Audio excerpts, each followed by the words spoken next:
여러분 안녕하세요. 행정의 달인 박교수 TV의 박지현입니다. 교수님, 오늘 어떤 내용 소개해 주실 건가요? 이번 영상부터 4주간은 우리나라 외국인이 굉장히 많잖아요. 통계를 보게 되면 외국인이 한 290만 명 정도 상당하죠. 우리나라 전체 인구의 5%를 넘어가는 그런 정도의 외국인이 한국에 체류하고 있는데, 예전에는 외국인 보기 참 힘들었었는데 요즘에 외국인 보는 게 굉장히 쉽고, 제가 속해 있는 학교에도 외국인 유학생이 굉장히 많습니다. 예전에는 볼 수 없었던 그런 이제 다양한 복장, 다양한 피부색의 학생들을 보게 되는데, 대단히 많이 문의조가 오는 것 중에 하나가 바로 외국인의 그 비자 업무인데요. 오늘은 외국인이 대한민국에 입국하는 그 절차에 대해서 소개를 하도록 하겠습니다.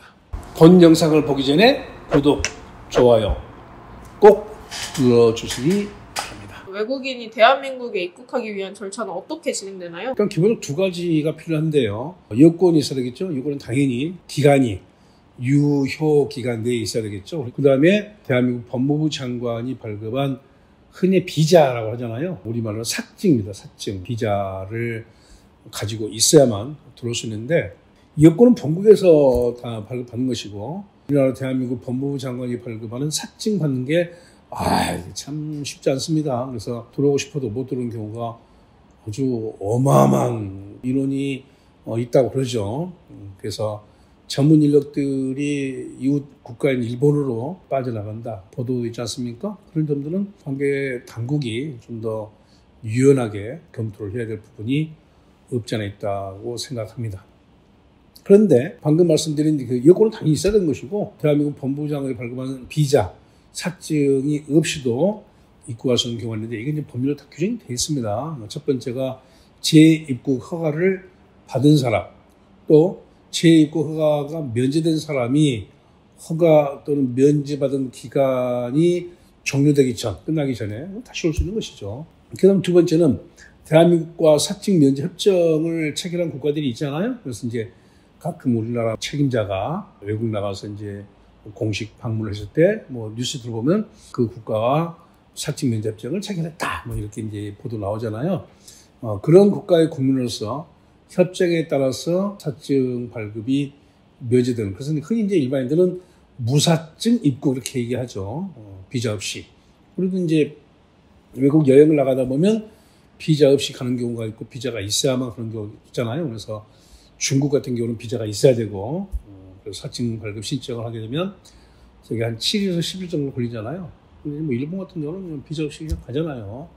그리고 국제 친선 또는 관광, 또 대한민국의 이익 등을 위해서 입국하는 사람으로 따로 입국 허가를 이미 받은 사람, 그런 사람들은 또 비자를 발급할 필요가 없죠. 그리고 네 번째, 난민 여행 증명서. 이게 이제 흔히 일반인들은 난민 비자 이렇게 말하는데, 비자 종류 중에서 난민 비자는 없습니다. 그러니까 예전에 한번 이 비자 유형을 쭉 소개했었는데, 알파벳 A부터 A, B, C, D, E, F, G, H까지 있잖아요. 그 중에서 이 G 비자는 기타 비자입니다. 기타. 난민뿐만 아니라 질병이라든지 소송 이런 경우와 그런 것이 G 비자인데, 이제 난민들이 많이 신청하기 때문에 난민 비자 이렇게 말하지만 정식적인 그런 명칭은 아니란 거예요. 그래서 난민 여행 증명서를 발급받고 한국에 체류하다가 출국한 다음에 그 증명서에 기재된 기간이 끝나기 전에 다시 입국한 사람도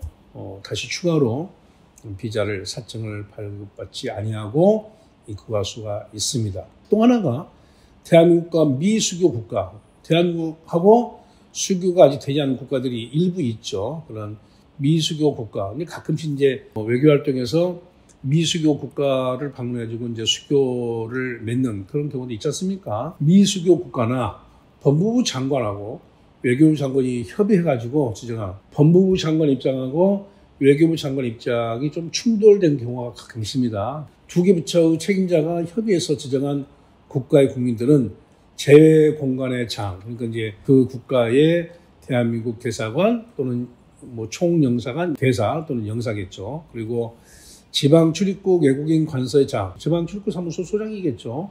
이 발급한 외국인 입국 허가서를 발급받으면 그걸 가지고도 별도의 비자 없이도 입국할 수가 있습니다. 외국인이 입국하기 위해서 필요한 사증은 어떤 종류가 있나요? 단수하고 복수가 있죠. 그러니까 한 번 입국만 인정되는 사증이 단수 사증이고, 그리고 2번 이상 한 번 받으면 그거 가지고 계속 반복적으로 입국 출국할 수 있는 2회 이상 출입국이 가능한 복수 사증으로 구분되는데, 그래서 이제 비자 신청할 때 이게 단수냐 복수냐 할 때 이제 그게 영어로 싱글, 뭐 멀티 이런 게 써 있잖아요. 그래서 뭐 단수 사증은 한 번 들어왔다가 끝나는 것이고, 복수 사증은 한 번 들어왔다가 또 나갔다가 또 들어오고, 이렇게 그 유효기간 내에 왕복할 수 있는 그런 경우가 있습니다. 사증 발급 절차는 어떻게 되나요? 문의자가 많이 오는 부분인데, 사증 발급 절차가 좀 간단한 것도 있지만 아주 복잡한 게 있습니다. 복잡한 것들은 본인이 직접 하지 못하기 때문에 대행하는, 의뢰하는 경우가 제법 많은데, 사증 발급은 A, B, C, D, E, F, G, H, 이게 이제 8가지 대분류가 있잖아요. 그 중에서 이제 A하고 B, 이런 것들, B는 무비자입니다. B 계열은. 주로 이제 C, 그리고 D, E, F, 이게 이제 가장 많은데, C 계열은 단기 사증이죠. 그래서 90일 이내 단기간에 체류하는 건데, 그런 경우는 해당 국가에서 하기 때문에 여기서 초청장이라든지 이런 서류를 다 만들어서 그쪽으로 보내줘야 됩니다. 그래서 거기서 사증을 받고 입국을 하는 것이고, 그렇지 않으면 단기가 아닌데 D계열, E계열, F계열 가장 많은 빈도가 많은 경우에요. 이런 비자는 여기에서 사증 발급 인정 신청서를 제출해서 사증 발급 인정서를 받게 되면 그것을 이제 해당 국가의 당사자에게, 신청자에게 보내줍니다. 이메일로. 그러면 거기에서 한국 제외공관을 방문해가지고 사증을 가져오는데, 이렇게 보시면 여기 이제 양식이 이렇게 있어요. 그래서 사증 발급 인정 신청서라는 게 있는데, 이게 써야 될 내용이 좀 많아가지고 외국인들이 굉장히, 또 초청자들이 어려운 경우가 많습니다. 그래서 이걸 이제 작성해가지고 보내주는데, 또 이제 저희가 쓸 수 없는 부분들이 있어요. 그래서 쓸 수 있는 것만 써주고 이메일로 첨부판을 보내가지고 해당 국가에서 이제 한국에 올리는 사람이 나머지를 다 이제 기재해가지고 이걸 신청을 해야 되는. 이 신청을 해가지고 이게 나오게 되면 그 다음이 사증 발급 확인서가 나옵니다. 이게 나오면 이걸 가지고 들어올 수 있죠, 한국에. 그 다음에 이제 한국 입국하게 되면 시계열 단기는 필요 없지만 90일 이상의 장기 체류는 반드시 외국인 등록증을 만들어야 되는데, 그걸 하기 위해서 체류 허가 신청 확인서 이걸 제출하게 되면 외국인 등록증을 발급받게 되는데, 그 외국인 등록증을 받으려고 또 가는 거 번거롭잖아요. 그래서 택배비를 먼저 지불하면, 그게 이제 4,000원 먼저 납부하게 되면 보내줍니다. 이 사증 발급 인정서를 발급받아가지고 해당 국가 영사관에서 사증을 신청해서 발급받아가지고 대한민국에 입국을 하게 된 것이고, 그 다음에 들어오게 되면 이제 외국인 등록증을 발급받아야겠죠. 그래서 이 절차가 본인들이 하기가 아주 좀 복잡하고 까다롭기 때문에 의뢰하는 경우가 많은 부분입니다. 외국인이 대한민국에 체류할 수 있는 자격에는 어떤 종류가 있나요? 방금 얘기한 대로 체류 자격에는 일반 체류 자격이 있고 영주 자격이 있는데, 일반 체류 자격은 다시 단기 90일 미만이죠. 주로 이제 우리가 말할 때 C계열입니다. C계열. C1, C2는 지금 없어졌어요. C3 가장 많죠. C3가. 그리고 이제 C4도 제법 많습니다. 단기 취업하기 위해서. 그러니까 C3 계열은 이건 취업 못 하는데, C4, 5는 예전에 한번 영상을 저희들이 올렸습니다. 그건 단기지만 취업이 가능하죠. C4, 5로 이제 들어오려는 사람들이 제법 많습니다.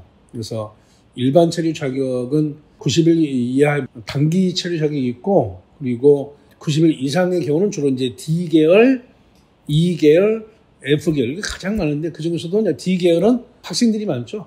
연수나 유학. 그리고 이제 E계열, F계열, 이게 정말 그 많은 사람들이 원하는 그런 장기 체류 자격이죠. 그래서 유학이라든지 연수, 뭐 투자, 결혼 등이 다 여기에 해당이 됩니다. 그래서 체류 자격은 일반 체류 자격과 영주 자격이 있는데, 일반 체류 자격에 다시 90일 이하의 단기 체류하고 90일 이상의 장기로 구분된다. 그리고 이제 두 번째가 영주 자격인데, 이건 이제 말 그대로 영원히 본인이 원하게 되면 죽을 때까지 그런 얘기죠. 흔히 영주권 이렇게 말하잖아요. 영주권은 F5 비자입니다. 다른 비자를 갖고 있다가 F5로 이제 전환시키는데 이게 요건이 만만찮아요. 그래서 이걸 원하는 사람들은 미리 잘 관리를 이렇게 받아가지고 영주권 취득을 하는 것이 가능성을 높일 수 있습니다. 근데 본인이 하다가 잘 안 되니까 나중에 이제 와가지고 이걸 해달라고 의뢰하는 사람들을 보게 되면 준비가 전혀 안 돼 있어요.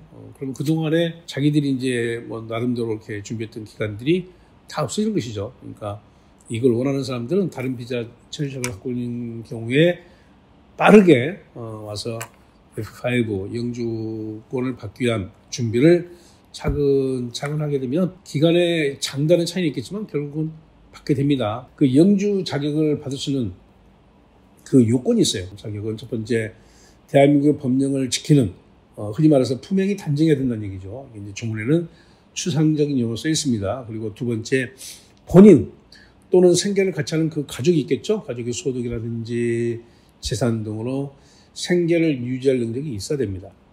또 이제 한국에서 생활하면 언어 돼야 되겠죠. 그래서 한국의 능력 또 우리 사회에서 살려면 우리나라의 여러 가지 사회제도 문화를 알아야 되겠죠. 그래서 한국 사회하고 문화에 대한 이해 이게 이제 사회통합 프로그램이라는 게 있습니다. 그래서 대한민국에서 계속 생활에 필요한 그런 기본적인 소양을 갖추고 있어야 되겠죠. 그리고 이 요건에 특례가 있는데 대한민국에 특별한 뭐 공로가 있다든지 스포츠 쪽에서 많이 있습니다. 그리고 이제 과학, 경영, 교육, 문화예술 이런 분야에서 탁월한 능력이 있는 뭐 마라톤 기록이 황영조 같은 사람이 2시간 10분 벽을 깬 기록을 달성하게 되면 뭐 그 기업에서 어마어마한 돈을 주겠다. 그게 꽤 오래전 얘기인데 요즘의 마라톤의 그 기록 성적은 거의 케냐의 독주죠. 그래서 케냐 선수들이 2시간 5분몇도 깨고 지금 이제 2시간 거의 가까이 뭐 좀 지나면 2시간 기록도 깨질 것 같아요. 1시간 뭐 50 몇 분 이렇게 나올 것 같습니다. 이거는 어마어마한 기록이죠. 그런 능력 있는 사람, 영주권을 취득한 아주 유명한 선수십니다. 이런저런 말은 있지만 아무튼 아주 우수한 그런 선수죠. 그리고 대한민국의 일정 금액 이상을 투자한 이런 사람들은 요건의 일부 또는 전부를 완화 또는 면제할 수가 있습니다. 이렇게 외국인이 대한민국에 입국하기 위한 그 절차를 쭉 살펴보았고 또 필요한 그 자격 또 요건들을 살펴봤으니까 혹시라도 외국인을 초청해가지고 입국을 시키고 싶다든지 또는 한국에 들어와가지고 취업 또는 뭐 유학 이런 것을 하고 싶다고 한다면 이런 절차와 요건을 잘 살펴서 준비하시고 본인이 직접 준비가 어려우시면 또 전화 주시면 또 안내를 해드리도록 하겠습니다. 오늘 준비한 영상은 여기까지고요. 자세한 내용들은 또 상담 전화 활용하시기 바랍니다. 끝까지 시청해 주신 여러분 고맙습니다.